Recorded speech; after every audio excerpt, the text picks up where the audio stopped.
Hey everyone, it's the Doom Dog. It's been quite the journey, hasn't it? We started Let's Play Destiny over a year ago, and it took 50 episodes and close to 24 hours of playtime to finish it. I admit, it took too long to get through it all. For that, I am sorry. Well, it is finally done now. We finally played through Destiny and its expansions. Well, we played through everything available on the PlayStation 3 anyway. The final expansion is exclusive to the PlayStation 4 and Xbox One. So, it will not be covered in this video. Anyways, to say Bungie had a good run during the 6th and 7th generation would be a vast understatement. I have already covered their Halo games on this channel, if you are interested. After the release of Reach, Bungie left Halo behind and became an independent studio for the first time in a long time, allowing them to develop on non-Microsoft platforms.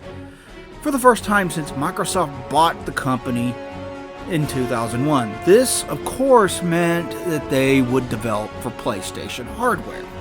An interesting historical note is that this is not the first time Bungie had done this, as they did have a game called Oni on the PlayStation 2 early in 2001.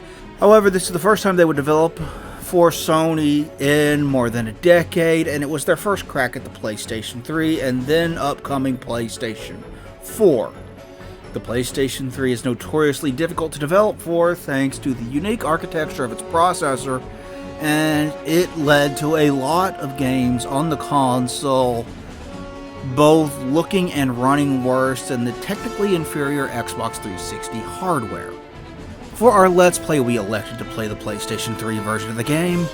As such, part of this review will be about that version in specific. This is also why there is no gameplay of the Rise of Iron expansion pack for the game. It did not come to the PlayStation 3 and Xbox 360 versions of the game. It is exclusive to the PlayStation 4 and Xbox One version. Instead, we might get to that expansion someday. That remains to be seen, but we chose the PlayStation 3 version thanks to its free online play. Bungie had a great working relationship with Sony straight out of the gate. When Destiny was announced at E3, they announced that the PlayStation 3 version of the game would be getting exclusive items and pre-order bonuses that would not be available on the Xbox 360 version of the game. It was surreal at the time to see Bungie representatives on Sony's stage, but it did bode well for the PlayStation 3 version of the game. How did they do with their first and only outing on Sony's 7th gen hardware? Did they succumb to the usual growing pains of developing for the console, or did they hit a home run straight out of the gate? Join me as we take a look at Destiny for the PlayStation 3 and find out. Destiny is a first-person shooter, as you would expect from Bungie, but it is not your typical single-player affair like their previous works, Halo and Marathon. Instead, it is a co-op, multiplayer experience where you will either gather in parties with friends from your friends list, or you will meet other players at a central hub and party up there. From there, you will be given quests by a number of NPCs in the hub, and these will see you flying to a variety of locations on a variety of planets to complete said quests. Aside from teamwork, the big focus is on loot drops. In this sense, it almost works like a multiplayer-only Borderlands. It effectively invented a new brand of looter shooter and pretty much invented the live service model. The live service model has been contentious in the industry for years now for a lot of reasons, and we have seen high-profile failures. Numerous companies have chased that Destiny money, and many have fallen on their faces in their attempt. We, however, were very late to the party with this game, starting it years into its sequel's many expansions. We missed when this game was getting regular updates by a long shot. I cannot tell you about how that aspect of the game went. I can only grade it as it stands now, where the servers are being maintained. Let's take a closer look. In Destiny, there is a giant mysterious sphere known as the Traveler. It hangs out near Earth's moon, where the last human city currently resides. Among other things, the Traveler terraforms planets. It has done so to Mars, Venus, and the Moon, allowing humanity to expand to those planets and build there. Aside from the Moon, the cities built there are now abandoned. It is chased by an ancient evil being known simply as the Darkness. They have been at war long before the game actually starts, and there was some major conflict that wiped out life on Earth and other planets humanity spread to, leaving just the safe haven on the Moon itself below the Traveler itself. The game begins when a small floating robot known as a ghost resurrects a long-dead warrior in what was once Russia. This is the main character known as a Guardian. Guardians are humans resurrected by ghosts that contain the power of the Traveler's light. They can use the power of the light to fight back against the darkness. After fighting your way through a group of enemies called the Fallen, you eventually find a small working ship in the junkyard nearby where you were resurrected, and you use that ship to fly up to the Moon and the last remaining human city. In the city, there are numerous NPC characters that you can run around back and forth to. You will talk to them and advance the plot to get new quests to complete. You can also choose one of a number of different factions to do quests for as well. We elected to not do this, instead choosing to stick to the main path through the story and its expansions. Instances where we were not sure what we needed to do were rare, and they were mostly relegated to patrol missions. Having said that, there are a lot of problems with this game's storytelling. Cutscenes are sparse throughout the main game and the first expansion, The Dark Below. The game only really started getting more substantial cutscenes with the second expansion, House of Wolves, and it really only feels like proper Bungie storytelling when we reach the final of the 7th gen expansions, The Taken King.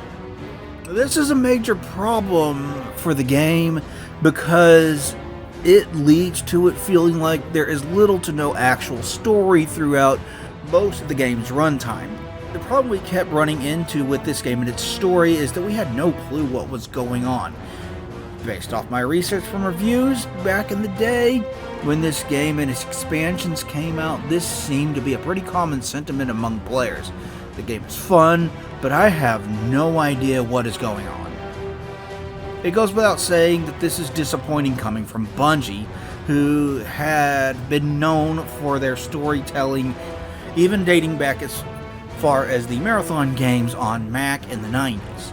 Throughout your journey, you will frequently see pop-ups saying you unlocked something called Grimoire cards, and it will tell you to go to Bungie's website to find out what they are and what they say. I gather that a lot of the world's lore was told through these cards, and that presents a major problem.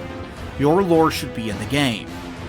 It should not require you to go to a website outside of the game to get to that lore.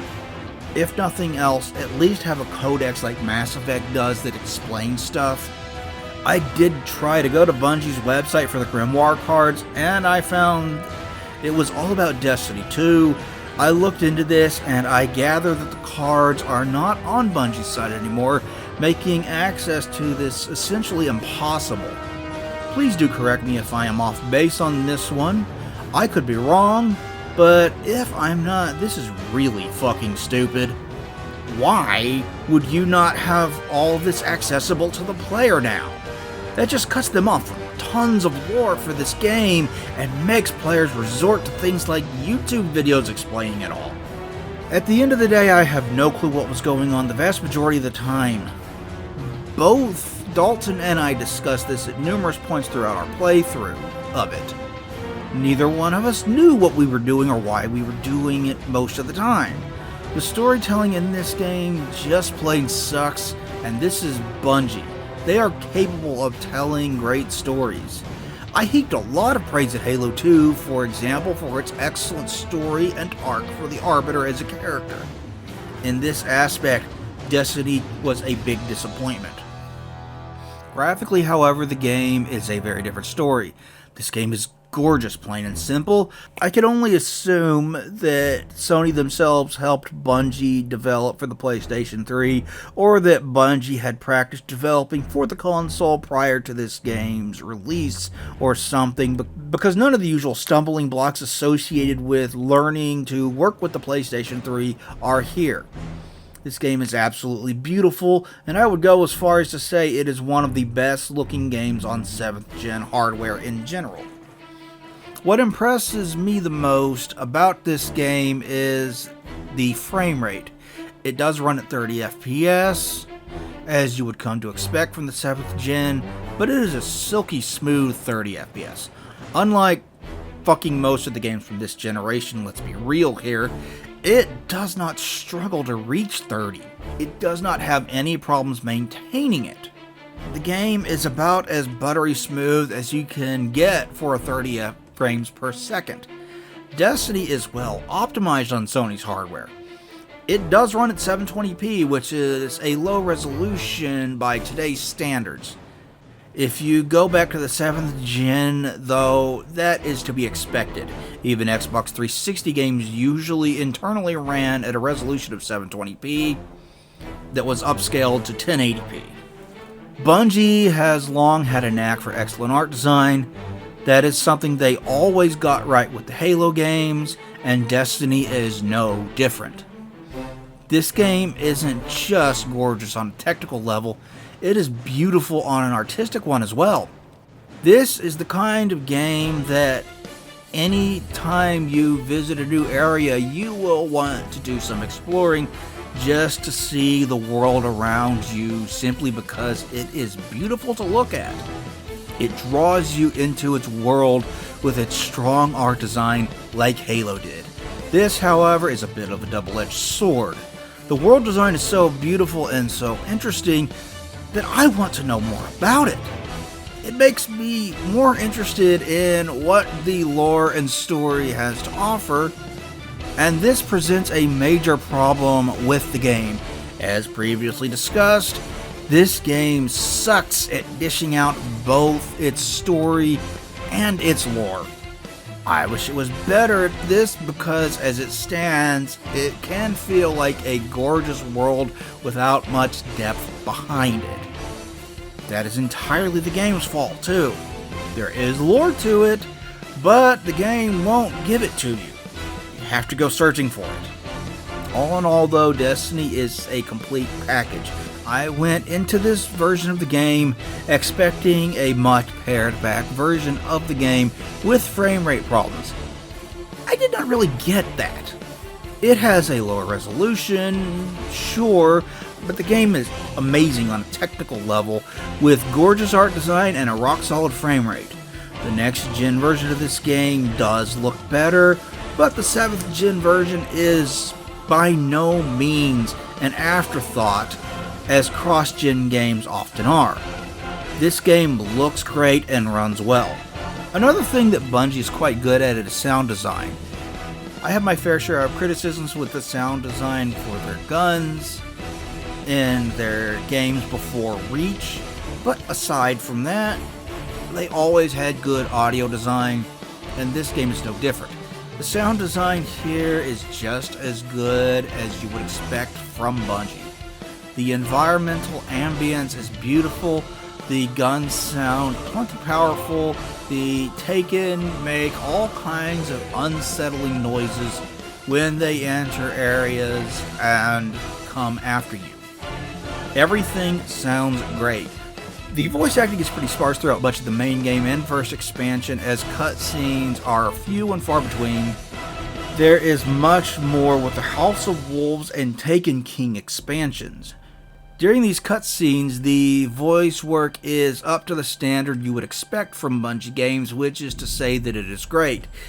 Each actor voices their character well, with high-profile voices such as Peter Dinklage voicing the Ghost, Lance Reddick voicing Commander Zavala, and Nathan Fillion voicing Cayde Six. You would expect no less. This is an excellent cast, and they all put in a great performance. Music is another thing that Bungie is well known for. The Halo games have some of the best and most beloved soundtracks in all of gaming. Marty O'Donnell and Michael Salvatore both did excellent work for this franchise, and they both returned to compose music for this game as well. As you would expect, this means that the music is high quality, beautiful, and top-notch. These two never turn in a bad performance where soundtracks are concerned, and they knock it out of the park here as well. Destiny's music is just as good as you would expect. It is a great listen, whether you are playing the game or not. All in all, this game, like Reach before it, is the whole package as far as sound design goes. The environmental sounds and gun sounds are up to the same high standards of Reach. The voice cast employs some big name actors who all turn in great performances, and the music is just as good as it has ever been. This game sounds great. Bungie set a high bar with Halo, and they reached it with Destiny. I would expect nothing less from them, and they delivered. As previously stated, Destiny is a first-person shooter. On the most basic level, it is a standard affair. You run and jump around maps using a variety of weapons to shoot bad guys. You have grenades and you can punch enemies for a melee attack. There are a variety of locales that you'll travel back and forth between, and there are multiple different enemy types that you will engage with as you dive further and further into the game. On a surface level, it is exactly what you expect in typical Bungie fashion. It all works great and feels right. It is when you dig a little deeper that it gets a bit more interesting. The first thing you will do in Destiny is choose a class of character that you want to play. You have three options to choose from: the Hunter, the Titan, and the Warlock. While the core of the gameplay will still be running, jumping, and shooting, which class you choose, of course, determines your play style, at least to some extent. Each class has different special abilities. For example, I personally chose to play as a Titan, and Dalton chose a Hunter. Let's talk about them. The Titan is the one that I have experience with. It is essentially the warrior of the group. They deal heavy damage with their guns, and they tank more than the other classes. They are to this series what the Spartans are to Halo. They are the simplest and most easy to understand class of the bunch. You pick your weapon and you deal as much damage as you can. You punch enemies out of existence, and you throw grenades. The Hunter was Dalton's class of choice. Hunters are the stealth class of the group. They focus on longer range combat with sniper rifles and sneak attacking enemies. Remember Luger from Killzone? Yeah, that is basically what this class is. You will primarily stick behind others in the group and pick enemies off with a sniper rifle. You will deal heavy damage, but you will have a slower rate of fire. The final class is the Warlock. I do not have experience with this class, and it was just Dalton and I throughout the entire playthrough of this. We never had a Warlock in our party. My experience with this class is severely limited as such, but this is essentially the mage of the group. They use the Light of the Traveler to cast spells to damage enemies. They are less powerful and tanky than the Titan, and they are not stealthy as the Hunter. The three classes wind up complementing each other just as much as they have since these three archetypes were in Diablo 1 back in the mid-90s. Once you have picked your class and jumped to the game proper, one of the first things that you'll notice is that killing enemies nets you experience points. You will level up as you gain experience, and you will become more powerful as you level up. You will unlock new power-ups, abilities, and subclasses as you level up. That's right, in many ways this game is an RPG complete with character classes, parties, and leveling. This comes complete with the Diablo-style loot system where you will kill enemies and pick up items that they drop. Some of them will be available to you right away, but others will need to be identified. You will need to take these back to the hub where certain NPCs will identify items for you. This game has its own version of Deckard Cain.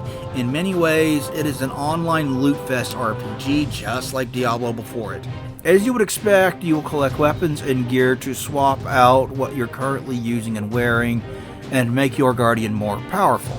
In this sense, the hunt for loot has the exact same addictive quality that kept me playing Diablo 1 and 2 for so long years ago. It was great back then, and it is great here. It hands out loot at a good pace, and you will frequently be upgrading your guardians. You even have a stash that you can use to put items for later use if you have something that you wish to hang on to. The hub area also has numerous NPCs that you will run around and talk to, and they will give you different quests to accomplish as you dig deeper and deeper into the game. Each class has its own specific NPC character that you will report to for class-specific quests, but all the characters will give you quests to complete over the course of your journey. I keep making this comparison, but think of it like towns in Diablo, where you get main quests and side quests to complete over the course of your journey. When you get out on the field fighting enemies is where the real fun begins, however. Pair up with your friends or random strangers if you so choose and go take on enemies on various planets that you come across and complete quests. The movement out on the battlefield feels fast, fun, and fluid. Landing a super high double jump feels satisfying as hell every single time you do it. Running has a good sense of speed when you are booking it, and the slide mechanic is always a joy to pull off. Transitioning between these as you shoot enemies is always satisfying. At the core of every good FPS is its gunplay, and this is a Bungie game. You expect them to nail that, right? Fortunately, and to no one's surprise, they absolutely do. Bungie's wonderfully implemented aim assist never feels too heavy. It always feels just right, and popping enemies in the head with a well-placed shot feels just right. The weapons are fun as hell to fire, and different types of weapons are always a joy to experiment with. In Destiny, you will always have 3 weapon types on you at all times. Your main weapon, which might be a submachine gun, a revolver, or a rifle of some kind. Your sub-weapon that I usually reserve for a good shotgun. And your heavy weapon, where you might have a machine gun or a rocket launcher to deal heavy damage to enemies when fired. You pick and choose what weapons you want to carry in each slot based on what loot you find as you play, but you never have more than 3 weapons. Switching between your main and sub weapon is quick and easy with a simple press of the button. Pulling out your heavy weapon, however, is not just hitting the switch button twice, as you might expect. You have to hold down the switch weapons button to do it. I kind of like this though, because it makes it harder to accidentally pull your heavy weapon out because you press the button to switch weapons too quickly. This prevents you from wasting its precious ammo. At times, you will need to travel long distances across the map to get where you need to go. For this, you have a fast-moving, single-seated vehicle called a Sparrow. It is essentially a hover bike, and it has a great sense of speed that makes it fun to ride when you do pull it out. You will need to hop off of it to engage in combat, but it makes zipping around the battlefield and moving from location to location a lot of fun. I love this thing. I love pulling it out and flying across the battlefield on it. I wish I could pull out something like a sidearm and shoot enemies as I drive by them. That would make it even better. The different planets provide a number of different environments for you to fight through, giving the game plenty of variety. Beyond this, it has numerous dungeons that you will visit and explore. All of these are gorgeous, and it is likely to inspire you to stop and take your time just to look around at all the wonderful art design that Bungie has put into this world. The game has an excellent sense of exploration. You will have a variety of abilities that you will use on the battlefield. For the Titan, early on, this is a temporary light gun that you will unlock for a few shots, where each single shot basically one-shots any non-boss enemy. Later on, I unlocked a jump attack ground pound that did a large amount of damage to any enemies nearby, where I used the move. When you land these properly and deal a ton of damage or take out multiple enemies in one go, it is infinitely satisfying and so much fun just to pull off. This always feels amazing no matter how many times I do it. There are things that you can do in Destiny that we did not do, such as reaching level 40 and the endgame raid content. We were in this to play through the story, so I cannot really tell you what that experience is like. For the roughly 24 hours of this game that we did play to get through the story content, however, this game was an absolute blast. Frustrations with the story aside, I had a hell of a lot of fun playing through this game with Dalton, and I am not opposed to coming back to doing it at some point on the PlayStation 4 to finish off the final expansion. Destiny is an absolute blast to play with friends. I do not know where to put this, but we chose to play the PlayStation 3 version of Destiny because it is the only platform where you do not have to pay a monthly fee to play it online. For the time being, you can still buy the expansion packs for the game as we did, but Sony does not make it easy on you. You will need to use your PlayStation 4 or 5 to put money in your wallet before you can spend it on the PlayStation 3. There is no way to just do this from the PlayStation 3. It is stupid. I hate it. It is not a knock against Destiny itself. It is a knock against Sony and what they have done to the PlayStation 3 store. As for replay value, I think it is safe to say that Destiny has a lot of it. This is a multiplayer game. While you can do a lot of missions by yourself, it is much more fun to team up with your friends and take them on. The loot system is addictive, and there is plenty of stuff to do in the game that we did not even touch on. Even without touching in-game raids, Destiny kept us busy for 24 hours. We did not even do every mission we were given, as there were a few that required more than 2 people to do. There is plenty here to keep you coming back to the game again and again. Destiny stumbles pretty hard in storytelling, only really giving us a big focus on storytelling and cutscenes in the Taken King expansion, but it does so many things so well that I have to recommend it regardless. Graphically, it is beautiful.